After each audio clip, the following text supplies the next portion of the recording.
Stay tuned for the Splash Live.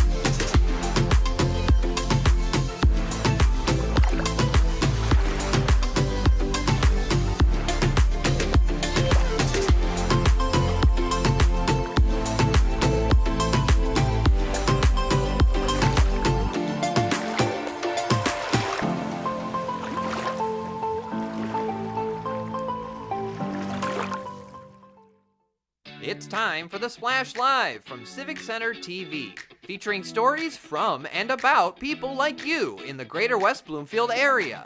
Simulcast on cable, 89.3 Lakes FM, social media, and the web. Now live from Green Media Center on Walnut Lake Road, it's the Splash Live.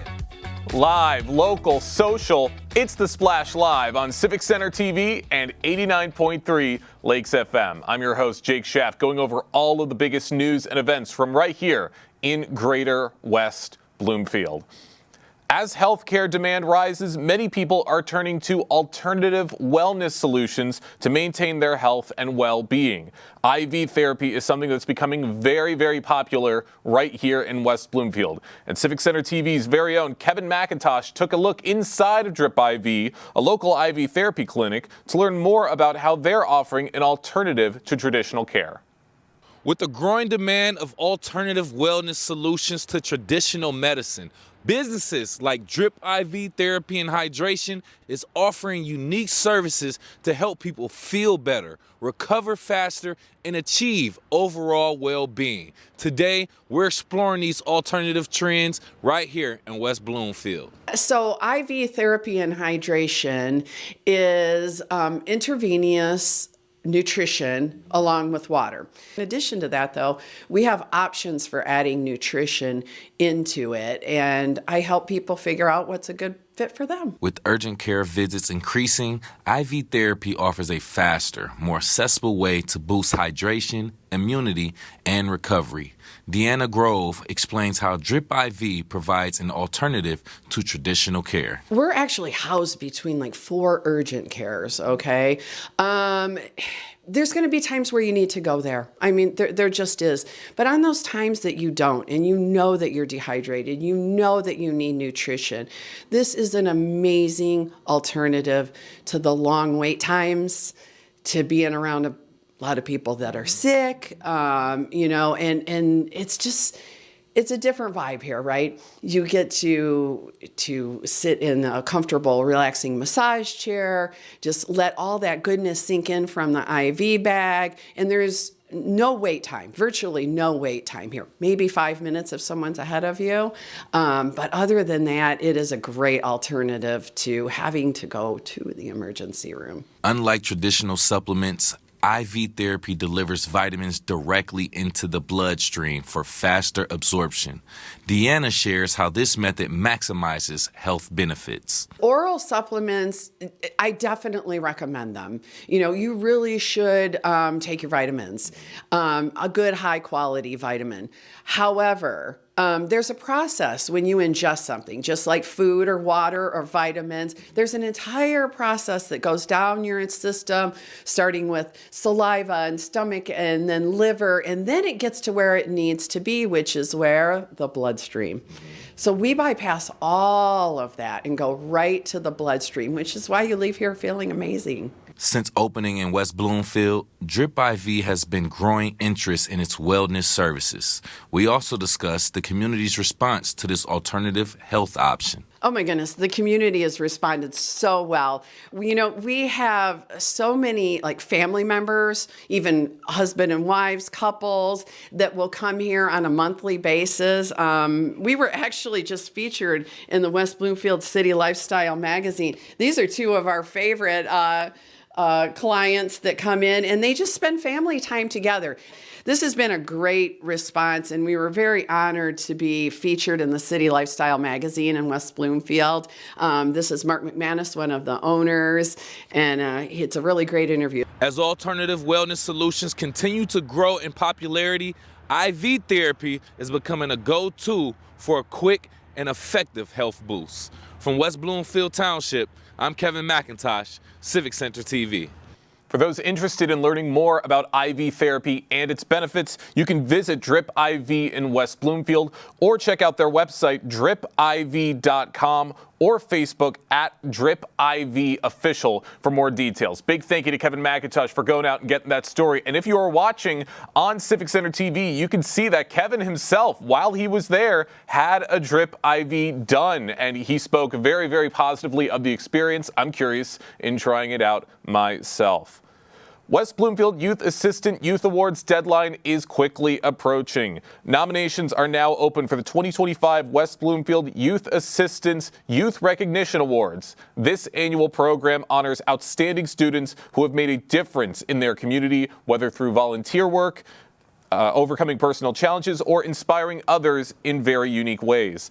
Eligible nominees must live in the West Bloomfield School District, the boundaries, or be a member of one of their schools in order to be nominated. Submissions can be completed online on their website at wbyyouthassistance.org. The deadline to nominate is Wednesday, March 26th, 2025. Don't miss this chance to celebrate the incredible young change makers in this community. Can't wait to see what's to come from those nominations. Yesterday, the West Bloomfield Fire Department stopped by Chico Elementary School to spend the day with the students talking about fire safety. They learned how keeping your bedroom door closed keeps the smoke away from you if there is a fire. They also learned about smoke alarms, having a family escape plan, and why you should not play with fire, and much more. Some of the teachers even got to try on our fire gear so the students could learn about their protective equipment, and everyone had an absolute blast. Please remember to test your smoke alarms and make sure you clean the lint from your dryer and your vent. You can see the photos on our screen right now if you're watching on Civic Center TV, or you can check them out on their Facebook page at WB Fire Department to see all the fun fire department had firsthand helping out the students at Chico Elementary School. The West Bloomfield Fire Department is continuing their efforts to support firefighters all across the country, as the Michigan Firefighters Association and West Bloomfield Fire Chief Greg Flynn stopped by the office of Haley Stevens in Washington, D.C. last week to discuss a wide variety of topics. And here to tell us more about what he experienced in D.C., we have Fire Chief Greg Flynn with the West Bloomfield Fire Department joining us right now on The Splash. Greg, great to see you. Jake, good to be with you.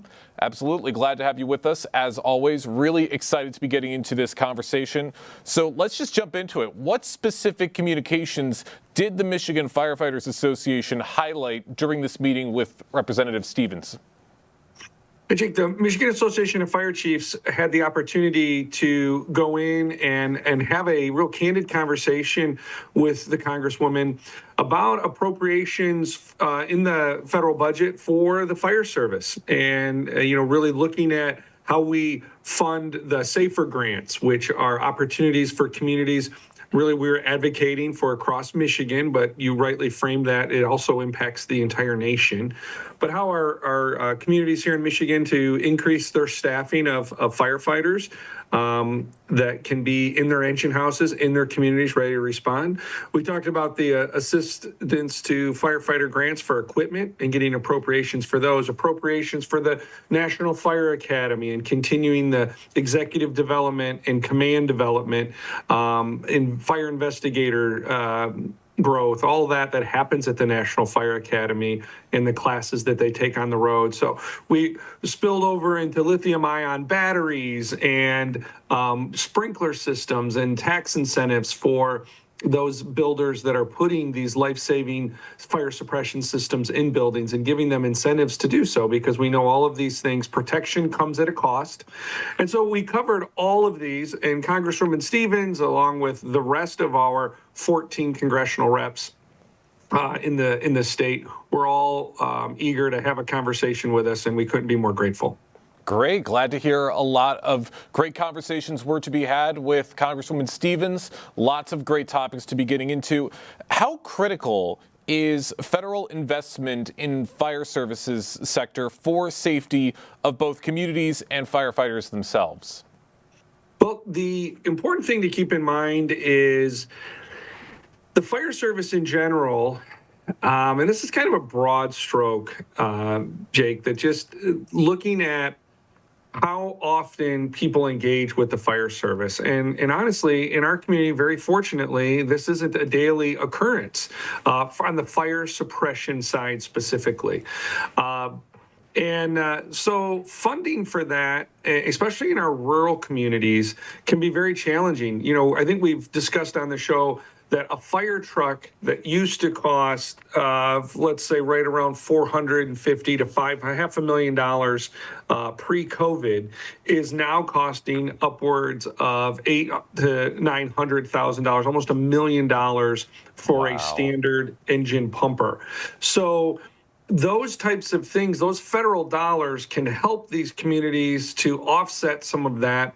And these are assets that are going to be 20, 25, 30-year assets. So we think it's a good investment in keeping all of our communities safe. And then those departments, as you've heard before, we network together with what we call mutual aid. And so we share those resources across community lines and, again, just create this fabric of safety, fire prevention across all of our communities. Of course, and it sounds like a lot of the work that you guys are doing is not just to benefit the fire stations here in Michigan, but also to benefit fire stations all across the United States. And can you discuss some of the challenges that local firehouses are facing when it comes to maintaining or upgrading their equipment and infrastructure?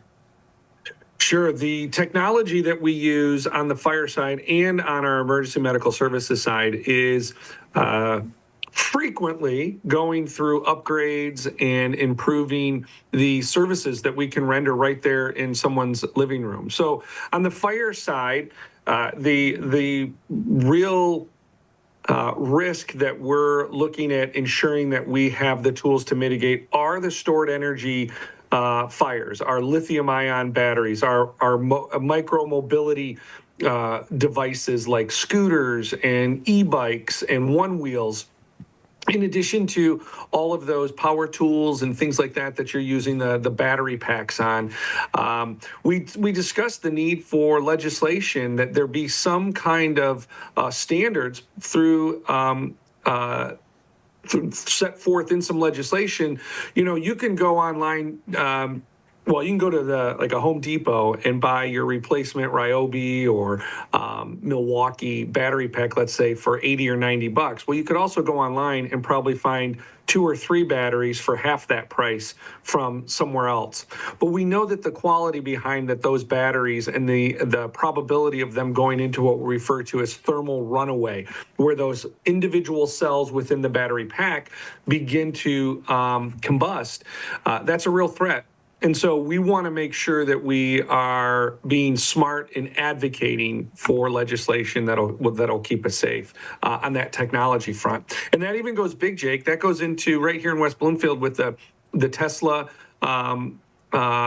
location here on Orchard Lake Road, and then the increase in electric vehicles in our community. Your fire department's going to be responsible if that thermal runaway takes place, and so we want to be prepared for that. And just quickly on the EMS side, we're constantly reviewing the technology, whether it's on our electronic patient capture, so how we're documenting and capturing the care that we provide in the front room and on the roads and all the way up to the emergency room.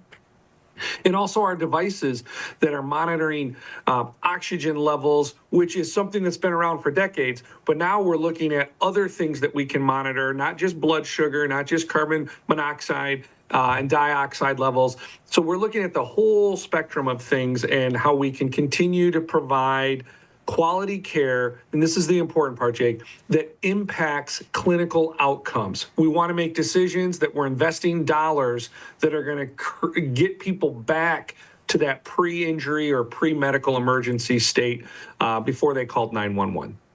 Wow, that is a lot of great resources and a lot of great things that could help benefit the entire West Bloomfield community. For those just joining us right now on The Splash, we have Fire Chief Greg Flynn with the West Bloomfield Fire Department talking about his recent trip to Washington, D.C., along with the Michigan Firefighters Association for their conversation with Representative Haley Stevens. And how does the support from leaders like Representative Stevens help bring attention to the needs of the first responders at the federal level? Well, first of all, we know that the Congresswoman, along with all of our representatives across the state, are eager to help. But I will tell you that Congresswoman Stevens is a highlight of our visit to D.C. in the sense that she and her staff always make time. She wants to meet with the fire chiefs, and so we're very appreciative of that. And she's always just so uplifting of our mission and what she can do to support that. And that's, I think, the takeaway that can be very challenging for all the advocacy groups that go either to the D.C. office or to the regional offices here in the state. You know, our congressional representatives are really, I believe, are trying to do the right thing with those federal dollars.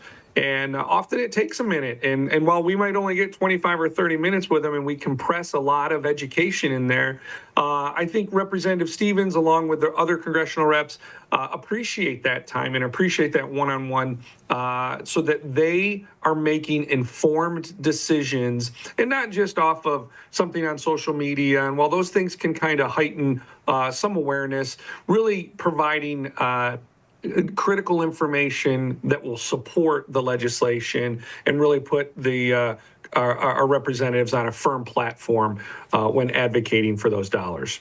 Of course, Representative Stevens is doing everything she can to make sure that every voice is heard. And it's important to have voices like you yourself, Greg, and the rest of the Michigan Firefighters Association to be speaking up on behalf of these firefighters. And how does the Michigan Firefighters Association work to ensure that the voices and the needs of firefighters are properly heard at the federal level? Well, all of the advocacy groups in the state really do collaborate to ensure that the big mission critical items are being advocated for.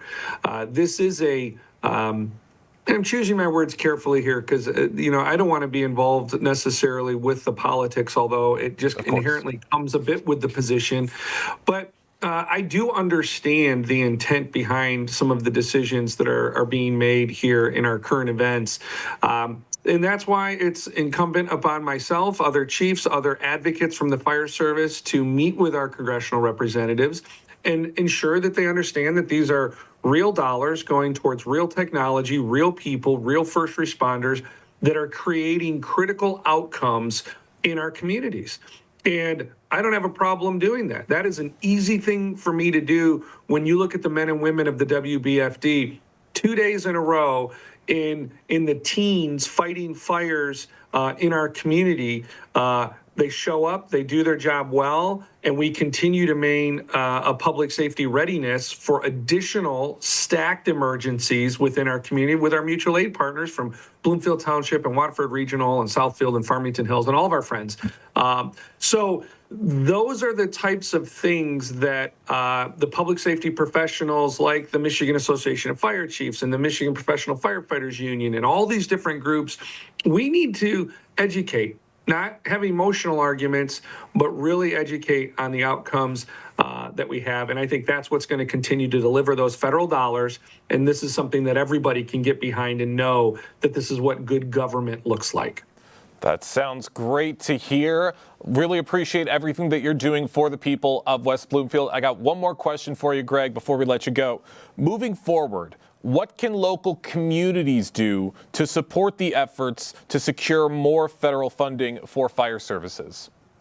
It's an easy one. When you run into Congresswoman Stevens and you're a resident of West Bloomfield or anybody within her congressional district, and you say, thank you. Thank you for meeting with Chief Flynn and the other chiefs. Thank you for listening to our first responders. And thank you for saying yes and supporting legislation that puts those first responders in the best position to create the best outcomes for our community. When the representative hears that that's what the people that elected her sent her to Washington, D.C., and they're giving her feedback, that they're happy with it and they know that their fire chiefs are showing up. And we represented all fire chiefs. Every fire chief in Michigan couldn't go to those meetings. So our voices were carrying the message of all fire chiefs in Michigan. And so those are the things that every citizen, every resident within those congressional districts can do with their representatives. And again, I underscore that. Thank you. Thank you for your service, and thank you for moving the mission forward on the public safety column. And of all of the many missions that they have, they do put that as a priority, and we're grateful. Well, we thank Representative Stevens for looking out for the state of Michigan, and we thank you, Greg, for being such a powerful voice for the firefighters all across this state. And of course, we thank you so much for joining us today here on the Splash Live. You bet. All the best. Lots of amazing things to come from this trip to D.C. as Greg Flynn being such a powerful voice for all of the firefighters here in Michigan. We thank him for that, and we once again thank him for his appearance here on the Splash today. West Bloomfield High School is giving their students an experience of a lifetime, as there's going to be an upcoming trip to Rome, Pompeii, and Athens over spring break of 2026. So a bit of a time away for that, but it's going to be a fantastic trip in store for the students of West Bloomfield High School, as this trip aims to expand students' growth mindset and global perspectives. And here to tell us more about this incredible opportunity for the West Bloomfield High School students, we have two of their teachers joining us right now on the Splash, Margaret Squires and Tara Ellert joining us right now. Good morning to you both. Good morning. Thank you for having us. Absolutely. Happy to have you with us. And I got to be honest, I am really jealous hearing about this incredible trip that these students are going to be taking. What inspired the proposal of this international trip for the West Bloomfield High School students? You know, that is such a great question. So Margaret Squires and I are pretty passionate about traveling internationally. When I was 19, I went to Michigan State University and I did a study abroad in Italy, Rome, and I was there for 6 weeks and it completely changed my life. And Margaret does a lot of traveling as well, and we want to provide that opportunity to our students here at the high school to be able to experience other cultures and impact their lives for the better. Awesome. That's great to hear. And this sounds like such a great opportunity for all these students. And I would imagine for the teachers as well. Margaret, you are an art teacher. Tara, you are an English teacher. How does this trip connect with the subjects that both of you teach, and what educational value can you see in it for the students? Margaret, we'll start with you. Sure. Well, there's just so much culture to reach into when we're visiting those locations and looking at all the sculptures and all the places we're going to visit, and so many things to connect with our curriculum artistically. And I'm a big photographer, and I want to guide students to take pictures, and it's just incredible. I can't wait. Tara, same question. What educational value do you see in this for your students and from the subject that you teach? So as an English teacher, you know, we read a lot of literature that is very much based in history. And going to Athens, I teach a lot of Greek mythology. So I'm super excited about learning more about the goddess Athena and sharing that with my students and being able to bring that history back into the classroom and giving that information to all of my students when I teach about the Odyssey. Of course, I can only imagine walking through these cities and seeing all of these great, incredible things up close. That can have such an impact on all of these students. And of course, there's going to be a little bit of effort to make sure that this trip is possible. Can you elaborate on the fundraising efforts and how families can get involved in helping to make this trip possible and more accessible? I can take that. So EF Tours, our partner for travel, has a page that students can set up, and it works much like a GoFundMe. There is no money taken by EF Tours, and students can have friends and family deposit money. That's one way. There is also a scholarship that they can apply to through EF Tours, and we will be doing fundraising here at the school and reaching out to various community businesses to hopefully garner some support there as well. And perhaps a dinner at Chipotle, that kind of thing, where we could have a percentage donated to our fundraising efforts. It's awesome to hear. Lots of incredible ways to help make this trip possible. For those just joining us right now on The Splash, we have art teacher Margaret Squires and English teacher Tara Ellert joining us right now on The Splash from West Bloomfield High School, talking about the planned spring break 2026 trip to Rome, Athens, and Pompeii. It's going to be such an incredible opportunity for the students. Of course, one of the things to keep in mind that parents might be thinking, having an international trip like this, it's going to be a little expensive, I would imagine. What advice do you have for students and families considering signing up for this trip, but are a little concerned about how much it's going to cost? So I think it's important to think about the value of traveling internationally and the impact that this can have on our students as teenagers and how much they can learn from this. And I also think, like Margaret was saying about, we do have a lot of fundraising opportunities and some ideas.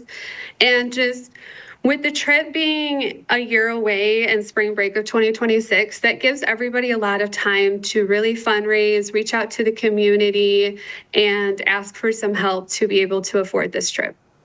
Great. Hopefully that can put a lot of people's worries and concerns about financial situations at ease for managing this trip. And you just spoke about how you hope that the kids take away a lot of things from this experience. Beyond the classroom, what do you hope students gain from this experience, both personally and academically? I think just being in another country and seeing how people from other countries are very similar and very different, and just seeing firsthand those perspectives is immeasurable for students. I can imagine. There's also this great opportunity when we are in Greece. We will have a one-on-one instruction to learn a Greek dance, which is something that we are really looking forward to. And it'll be a great opportunity for students to be able to immerse themselves in these cultures and realize that there's so much more beyond our classrooms and these four walls that we're, always in. That sounds like so much fun. I'm sure the kids can't wait for this trip. I know it's not till next year, but there's so much to look forward to. I'm going to let you guys go. One more quick question, though. With this incredible trip being planned for 2026, does this open the doors for bigger and even more incredible international trips for the years to come? Absolutely, yes. And we would be remiss if we didn't mention that Wednesday is our deadline for an early enrollment discount. So if families really want to go, it's good for them to enroll by Wednesday. All right, you heard it. Enroll by Wednesday. Margaret, Tara, thank you so much for joining us today on The Splash and for hearing about this incredible trip with the West Bloomfield High School. Thank you so for much. having us. Absolutely. I mean, this trip sounds like so much fun. I went on some incredible trips when I was in high school, but never anything as extravagant and incredible as this. So those kids are going to have so much fun as we thank Tara and Margaret for their time here today. We're going to take a quick break here on The Splash Live. When we come back, we're going to get into some information on another great event coming up this weekend, the annual Black Expo event here in West Bloomfield. Lots of great things to uncover there, and we're going to get into it right after this. Live, local, social, it's The Splash Live on Civic Center TV and 89.3 Lakes FM. We'll be right back with The Splash Live.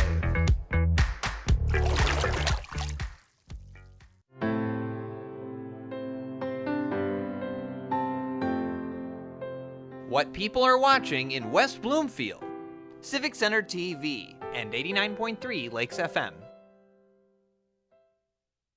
1 in 4 Michigan homes has high levels of radon, a naturally occurring radioactive gas known to cause lung cancer. It doesn't matter where you live or what type of home you have.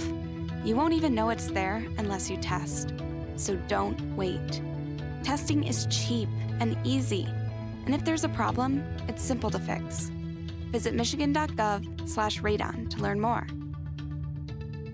We took action. Will you? Hi, I'm Laura Nazuri, the Park Naturalist Supervisor for West Bloomfield Parks. Congratulations to you, Civic Center TV, for hitting 1 million views on YouTube. We really appreciate your partnership in spreading nature education in a creative way in our community. I'm Laura Nazuri, proud to be 1 in a million. Want to enjoy Civic Center TV on your social media? Find us on Instagram at Civic Center TV. Get notified when we upload one of our interviews, full episodes, and more. Thank you for watching and listening to Civic Center TV and 89.3 Lakes FM. And now, back to The Splash, live. Live, local, social, it's The Splash Live on Civic Center TV and 89.3 Lakes FM. I'm your host, Jake Schaff, going over all of the biggest news and events from right here in Greater West Bloomfield. And tomorrow, one of the biggest events here in West Bloomfield is making its grand return, the annual Black Expo event, which is going to be taking place at Orchard Mall. An incredible showcase of so many Black-owned businesses and vendors showcasing their goods, their services, and everything to the community and forming those all-important connections. One of the vendors that's going to be at tomorrow's event is Splash of Bold Creations, which is going to be offering such fantastic jewelry creations. Their owner and founder, Sylvia Neal, recently spoke with our very own Kevin McIntosh to talk about what's on display and to talk about her feelings on being involved with such a great event. Here to tell us more about her business and the opportunity is the founder of Splash of Bold Creations, Sylvia Neal. Thank you for being here, Sylvia. Hi, thank you for having me. Yes, absolutely. It's a pleasure. So first and foremost, just start off with the story and the inspiration behind Splash of Bold Creations. Okay, so I started out under a different name. Actually, my original name was called Oshintade Creations. And the whole business started from a seminar that I went to regarding African beads back in the 90s. I went to a seminar to learn more about African beads, and at the end of the seminar, the gentleman leading everything asked if anyone was interested in learning how to make jewelry. I had never made jewelry before in my life, and I said, sure. Out of all the people that attended the seminar, I was the only one that stayed over. And I learned how to make jewelry, and as a matter of fact, he was a master beadsmith in Nigeria. Oh, wow. And he took me under his wing and showed me all the little tricks of the trade, and just gave me a lot of inspiration, gave me a lot of beads, just to get me started. And it started out as a hobby, and I still look at it as a hobby because it's something that I enjoy doing.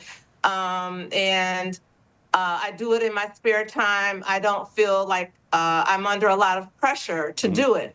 But over the years, my dad had gotten involved with doing open air shows with the canopies and all of that. And so it grew into much more than I had ever anticipated. Then one day I woke up and I said, I don't want to do this anymore. That was late 90s. And 2 years ago, I started again. I opened up some totes and found my beads and found all of my tools and stuff. And I said, you know what? Let me get back into this. Let's go. Yeah. And since then, it has become really a stress reliever for me.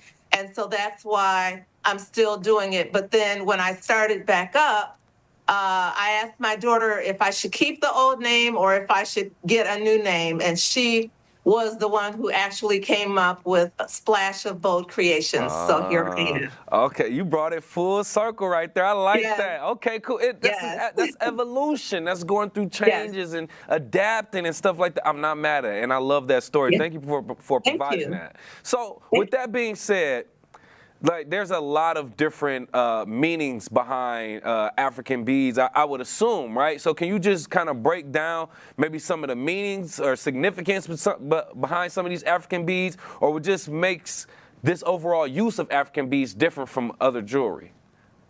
Well, now I don't just use African beads. I use Sometimes I use crystals, sometimes I use glass beads, sometimes I use lava beads. It just depends, and I don't restrict myself to one particular culture. I use beads from Italy, I use beads from Africa, I use from Czechoslovakia. I use them from all over. It doesn't matter to me where they come from.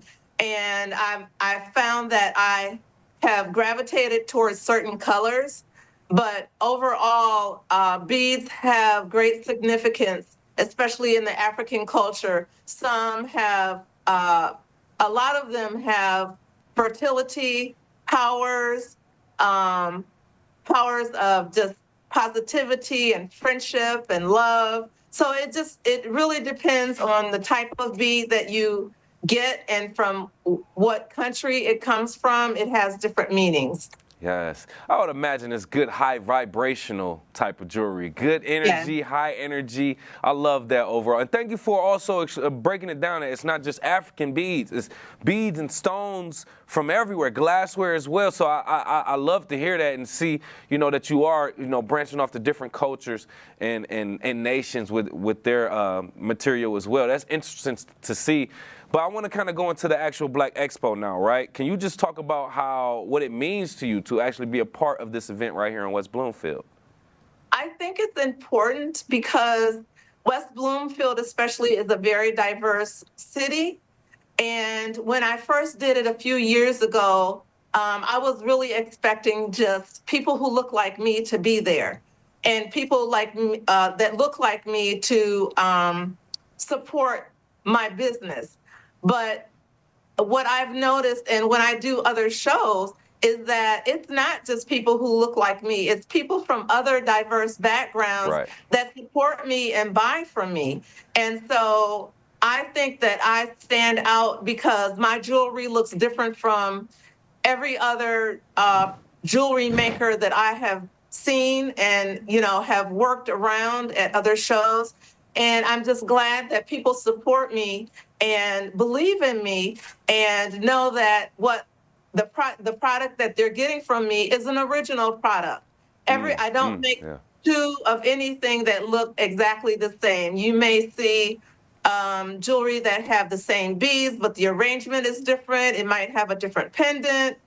So I'm glad that people support me and believe in what I do. So I'm happy about that. Yes. Yeah. It has to be a great feeling to see that, be a part of that, and just see that, it may be the Black Expo, but like you said, different people, different diversities and ethnic groups all coming together to support and to, to find out more and ask questions and network.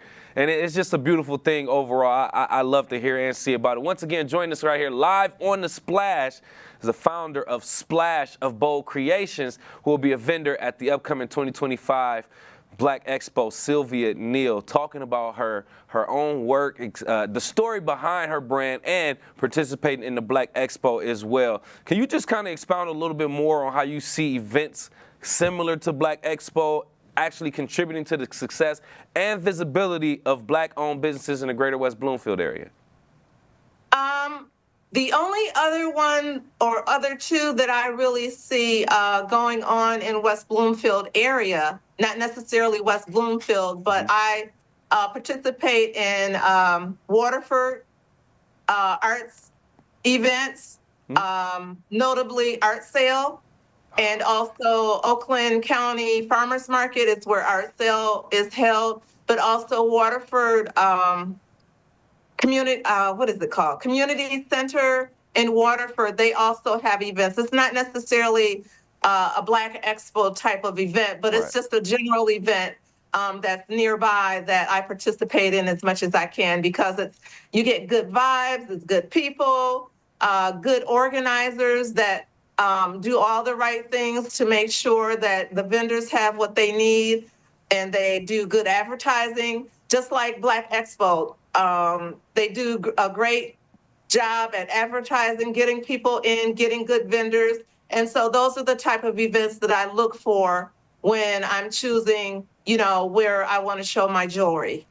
It's really important. Right, right. A place that essentially gives you a platform, like we said, to be visible in the community, for people to know that you exist, and for you to present your unique goods that you have that, like you said, are one of a kind that you can't necessarily get from anywhere else. And I love that. With that being said, one of a kind, uniqueness, creativity, what role do you think art, creativity, and cultural craftsmanship plays in empowering communities and preserving heritage as well? I think that it's really important because when people ask me about certain beads, I can tell them 99% of the time, especially if it's African beads, I can tell them kind of like the story behind it, what it means to me to put certain beads together. I think that color for me plays a big role because a lot of times I won't make jewelry. I've purchased beads years ago and have not used them yet because it just doesn't speak to me. Right. It doesn't work for me yet. So I'm patient when it comes to doing that type of thing as far as putting beads together and just letting people know what the beads mean and hopefully that they will embrace and look at the jewelry for the original quality that it has, for the uniqueness that it has.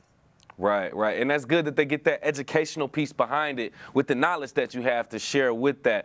I don't want to hold up too much more of your time, Sylvia. We appreciate you for being here. One key question I would love to know for you to share with our audience, as a matter of fact, any message that you would like to share for aspiring business owners and entrepreneurs who want to turn their passion into a business? I think the most important thing is to never give up. And I never looked at myself as an artist. I have family members who make murals on buildings and draw and sell their art. And I'm not artsy like that. I've always been interested in different crafts and things like that, but never give up. Just try it. You may find your niche. And I didn't give up. I kept trying, and it's not easy. I'm not able to do a lot of the things that I used to do because making jewelry, especially with wire, it's hard on your hands, and working with small beads is hard on your eyes. But I still plug away because that's something that I love. Like I said before, it's a good stress reliever for me. And so whatever I can do to relieve stress, but also still bring joy to customers, past customers, they still support me, and new customers. Just keep plugging away. Don't give up. There's a lot of information out that can help you grow your business or grow your craft, grow your hobby, and just seek those things out. And just keep going. Just keep going. Don't let anyone discourage you. And you're your own worst critic. Remember that. But don't be critical of yourself. Just keep trying and know that you put in the hard work, it will pay off. That's my message. I couldn't have said it better myself. As a matter of fact, I agree with that.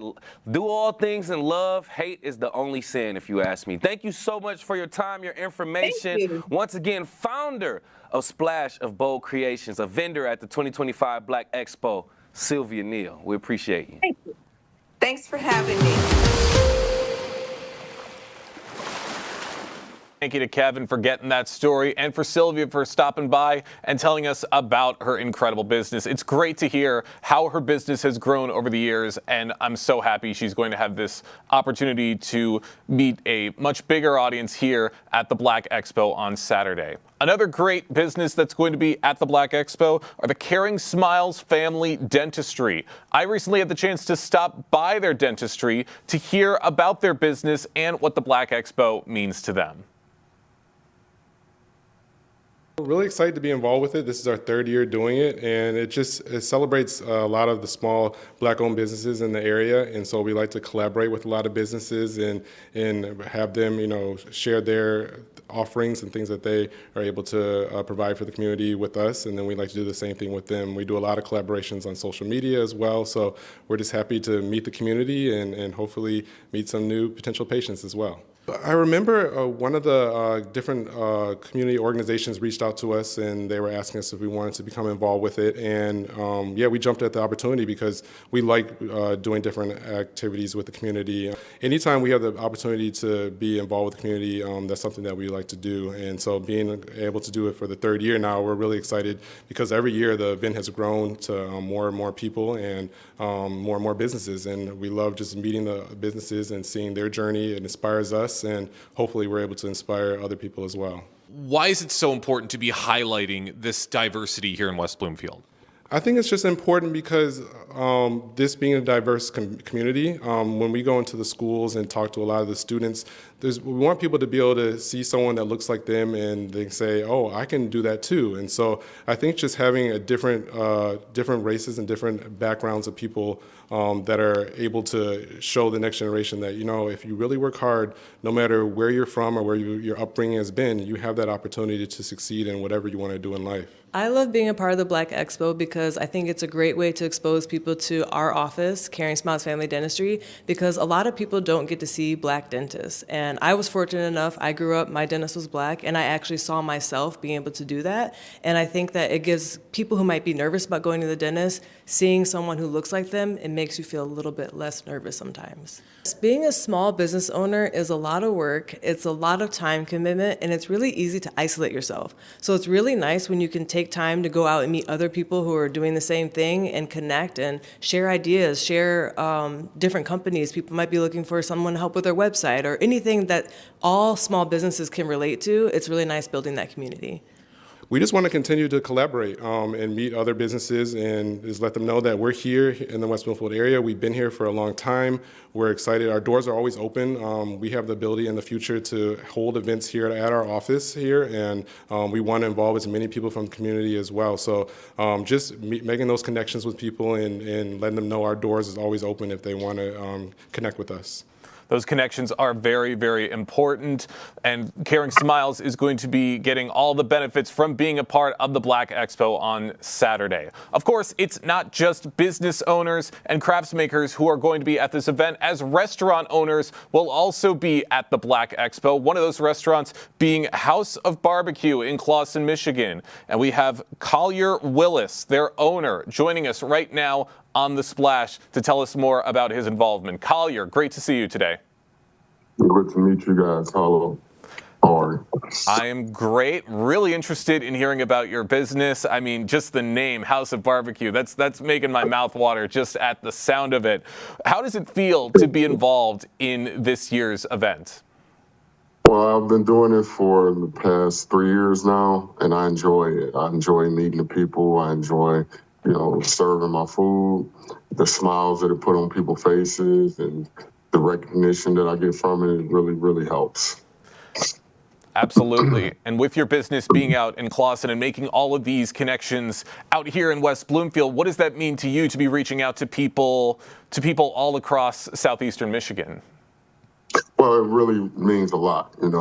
We are in tough times right now, as we all are, coming off of COVID and stuff, and a new president, praying that, everything picks up. Everybody's in a scarce time. It's very, very hard on our business, but we've been struggling, pushing through, Gotta have faith, I built this all on my back. It's been a journey.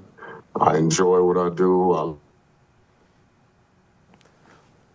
Oh, looks like we might have a screen froze. Oh, we're all set. Sorry, it looks like you were frozen for a split second there, Collier. You can just continue with your response. Yeah, we are in Clawson. We definitely enjoy doing this every year. My food shows my dedication to the people. This is what I do. I really love it, and I love bringing my dishes to the people. That's what I'm here for. That's right. That's what it's all about, and that passion goes a long way. And where does this love for barbecue and this love for making food come from, Collier? It started with my grandfather and my mother. My grandfather, he was paralyzed, and he was a Vietnam vet. And And I used to wheel him in the kitchen and thought we were playing around. You know, I didn't know that we were cooking dish, and the first dish I ever made was a pot roast. And when he called me in after we had put all the seasoning stuff in and put it in the oven, he had me served it to the family. And the looks on their faces, I couldn't believe that we had did that. So as I grew up and got older, I would bring different cuts from butchers to home, and he would show me how to cook everything. And then my dad, he was a hunter, so he processed food on the east side of Detroit in our basement. I mean, from deer to raccoons to rabbits and stuff. And then he would cook that. So my dad was like the wild game guy and the barbecue guy. And my mother was the baker. She went off recipes a lot. She's from Texas. My father's actually from Tupelo, Mississippi. And but he migrated up here when all the plant worker was going. But he was a carpenter. And yeah, I started out working in plants and stuff, and it just wasn't for me. And then I found the restaurant industry, and it just like I excelled and I enjoyed what I was doing. You know? And, yeah, and it's been a long journey, you know, seriously. And now I'm doing it for myself. That's the main thing. Like anybody can do this. You know, coming from where I came from, grew up in a neighborhood where everybody was doing bad, you know, and to make it out of there, people were like, they look up to me, you know, seriously. Wow, and it sounds like that everything has been going so well for you, and it's great to hear that it's like these southern barbecue roots that have made their way up here to the Metro Detroit area. That's got to make the food sound amazing. For those just joining us right now on The Splash, we have Collier Willis, the owner of House of Barbecue, who's going to be at the Black Expo event tomorrow here in West Bloomfield. And what does it mean for you, Collier, to be making these connections with other business owners here in West Bloomfield and bonding over your experience at the Black Expo? As I said, every year I meet new and inspiring people, and to see people just like me who struggled and came through just like me, it really warms my heart, and it helps me push more. You know, never give up. You know, seriously.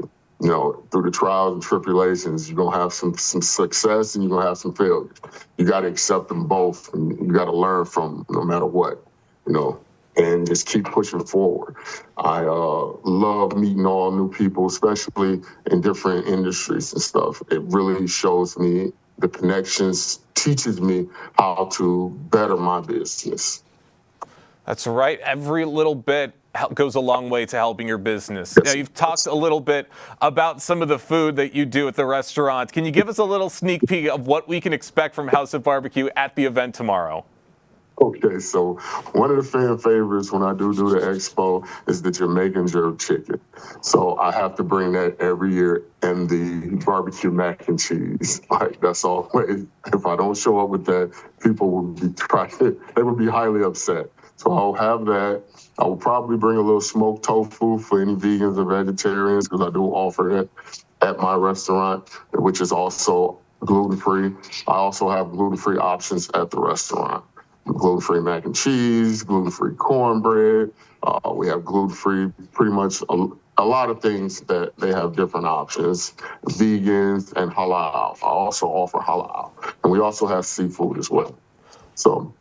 Wow, that is I mean, first of all, the food sounds amazing. Everyone is going to have a great time eating at the event. And I love hearing that you have all of these options and accommodations for people who might not, who have like allergies, or like you don't normally see a vegan, someone who's vegan go to a barbecue place. So it's good that you have vegan options and you have something for everyone. I won't hold up too much more of your time, Collier. I know you are very busy, but one more quick question before we let you go.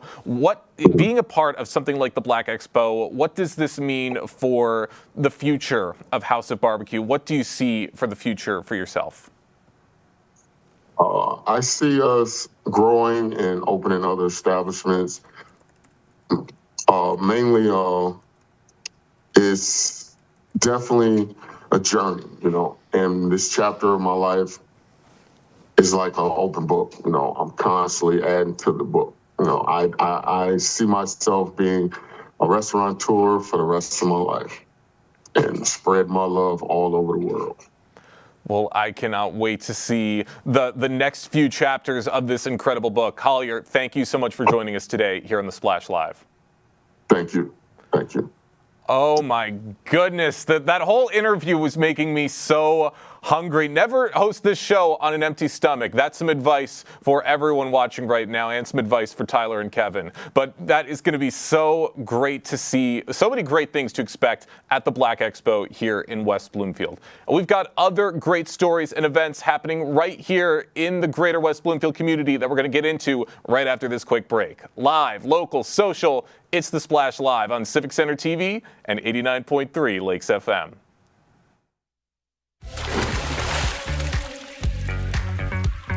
We'll be right back with The Splash Live. Want to enjoy Civic Center TV on your social media? Find us on Instagram at Civic Center TV. Get notified when we upload one of our interviews, full episodes, and more. Thank you for watching and listening to Civic Center TV and 89.3 Lakes FM. Last week, Brandon met a girl on a dating app. One day after work, he finally found the courage to ask her out. No answer. He started to panic. Was he being too pushy? Maybe it was too... Hey, sorry I didn't respond. I was driving. I would love to go on a date. How does tonight sound? Brandon tried to play it cool, but inside he knew. A girl so smart, so responsible. She must be a keeper. I'm an ex-drug dealer, and I'll be your sub today.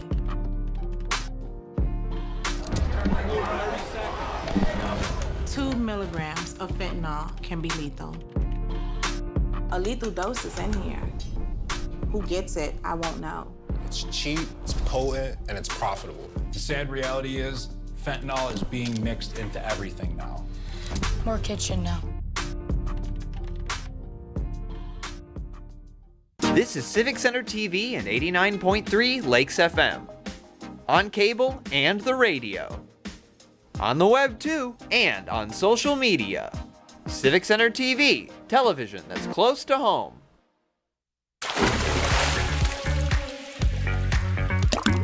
And now, back to The Splash, live. Live, local, social, it's The Splash Live on Civic Center TV and 89.3 Lakes FM. I'm your host, Jake Schaff, going over all of the biggest news and events from right here in Greater West Bloomfield.